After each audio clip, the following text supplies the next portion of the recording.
ఏపీలోని అతిపెద్ద municipal corporation విశాఖపట్నంపై కూటమి ప్రభుత్వం కన్నేసింది. అధికారం చేపట్టిన వెంటనే మేయర్ని మార్చాలని స్కెచ్ వేసింది. తమకు మద్దతు ఇచ్చే వైసీపీ కార్పొరేటర్లను పార్టీలో చేర్చేసుకుంది. తర్వాత అవిశ్వాస తీర్మానానికి నోటీసులు ఇచ్చేసింది. అయితే మరో 10 రోజుల్లో మేయర్పై అవిశ్వాసానికి సిద్ధమవుతున్న కూటమి నాయకులకు వైసీపీ చెక్ పెట్టింది. వైసీపీ కార్పొరేటర్లందరితో క్యాంపు రాజకీయానికి తెరలేపింది. అసలు వైజాగ్ కౌన్సిల్లో ఎవరి బలమెంత? కూటమి పార్టీలు వైసీపీకి చెక్ పెడతాయా?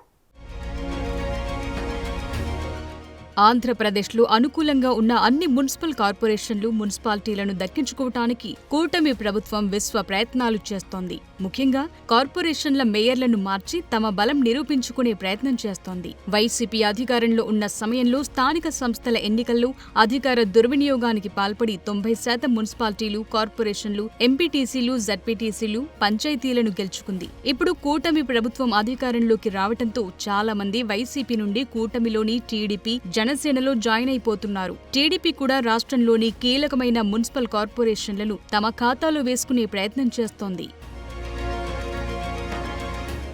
ముఖ్యంగా ఏపీ ఆర్థిక రాజధాని విశాఖ మున్సిపల్ కార్పొరేషన్ మేయర్ పీఠాన్ని సొంతం చేసుకోవటానికి టీడీపీ వేగంగా పావులు కదుపుతోంది. వైసీపీ నుండి కూటమి అధికారం చేజిక్కించుకున్న వెంటనే విశాఖ మున్సిపల్ కార్పొరేషన్లోని అనేక మంది కార్పొరేటర్లు టీడీపీ, జనసేన పార్టీలో జాయిన్ అయిపోయారు. విశాఖపట్నంలోని 98 డివిజన్లలో 56 మంది కార్పొరేటర్లు వైసీపీ గెలుచుకుంది. టీడీపీ 30 మంది కార్పొరేటర్లను, జనసేన 5 కార్పొరేటర్లను గెలుచుకుంది. బీజేపీ, సిపిఎం, సిపిఐల నుంచి తలా ఒక కార్పొరేటర్ గెలుపొందగా 4 స్వతంత్రులుగా విజయం సాధించారు.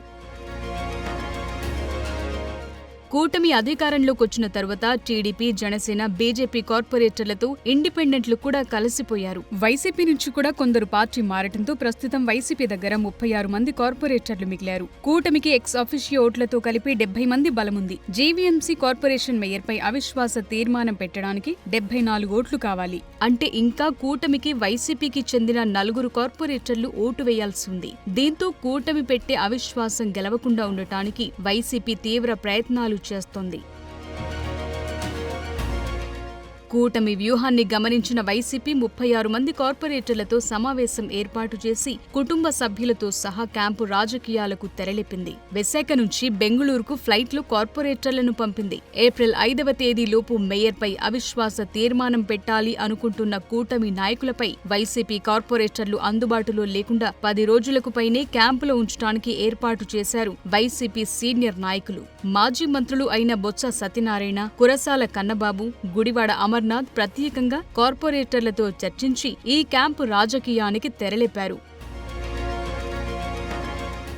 బెంగుళూరులో 3 రోజులు కార్పొరేటర్లను క్యాంపులో ఉంచి పార్టీ అధ్యక్షుడు జగన్తో మాట్లాడిన తర్వాత ఆ 36 మంది కార్పొరేటర్ల కుటుంబ సభ్యులను మరో రాష్ట్రానికి తరలించి అక్కడ ప్రత్యేక క్యాంపులో ఉంచడానికి ఏర్పాట్లు చేస్తున్నట్టు తెలుస్తోంది. ఇంకా సంవత్సరం పాటు మేయర్ పదవీకాలం ఉంది. రానున్న మున్సిపల్ కార్పొరేషన్ ఎన్నికలకు ఒక్క నెల ముందైనా సరే టీడీపీ కూటమి మేయర్ హోదాను తీసుకుని ఎన్నికలకు వెళ్లాలని చూస్తోంది. ఇప్పటికే రాష్ట్రంలో అధికారాన్ని కోల్పోయిన వైసీపీ ఏపీలో కీలకమైన విశాఖ కార్పొరేషన్ వదులుకోవటానికి సిద్ధంగా లేకపోవడంతో ఇప్పుడు జేవీఎంసీ మేయర్ పీఠం అన్ని పార్టీలకు సవాల్గా మారింది.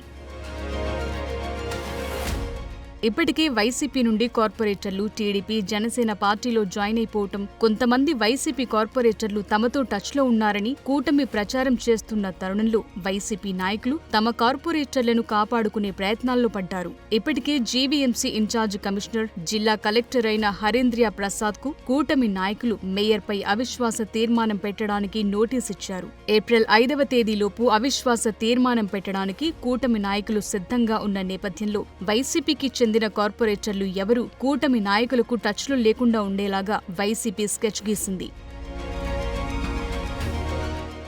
మేయర్పై అవిశ్వాస తీర్మానం పెట్టి గెలిస్తే కూటమి నుండి TDP floor leader Peela Srinivas ను మేయర్ పీఠంపై కూర్చోబెట్టాలని భావిస్తున్నారు. అందుకే శ్రీనివాస్ వైసీపీ కార్పొరేటర్లను టీడీపీలోకి జాయిన్ చేయడంలో కీలకంగా వ్యవహరిస్తున్నారు. మేయర్తో పాటు డిప్యూటీ మేయర్ పదవిని కూడా వదులుకోవటానికి సిద్ధంగా లేని వైసీపీ మాత్రం ఎట్టి పరిస్థితుల్లో అవిశ్వాస తీర్మానం కూటమి నెగ్గకుండా చేయగలమని సవాల్ విసురుతున్నారు. మరి విశాఖ మేయర్ పీఠం విషయంలో ఎవరి పంతం నెగ్గుతుందో చూడాలి.